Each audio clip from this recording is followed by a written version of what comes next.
Why would they reject him? Why would they laugh in the face of a man who held the key to saving countless mothers?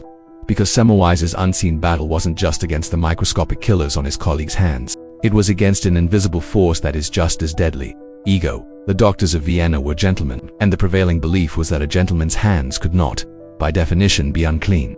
To them, Semmelweis wasn't a savior, he was an accuser. He was telling them that they were the carriers of death, and they would rather let women die than accept a truth that wounded their pride. They drove him out.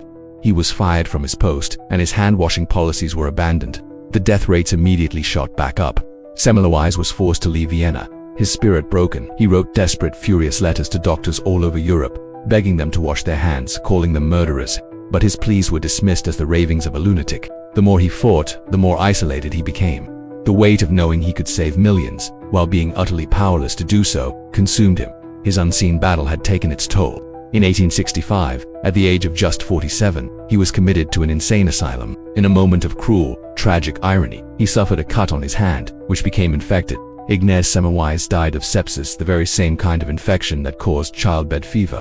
He was killed by the same invisible enemy he had spent his life fighting. It would be years before Louis Pasteur's work on germ theory would prove that he had been right all along. So what is the lesson from this tragic story? It's that the most dangerous unseen battles are often the ones happening right in front of us, hidden behind a person's anger, their frustration, or their strange ideas. We see a coworker who is constantly irritable and short-tempered.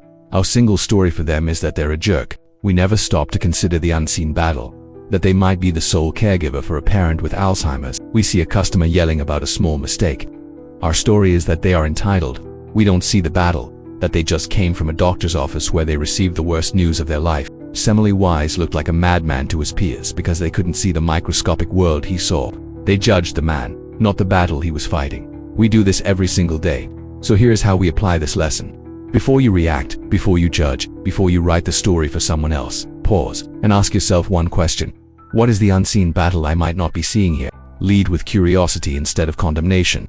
It doesn't mean you have to excuse bad behavior, but it does mean you can approach it with a layer of empathy. Because everyone you meet is fighting a battle you know nothing about. Be kind. The life you save may not be from a fever, but from the crushing loneliness of being misunderstood.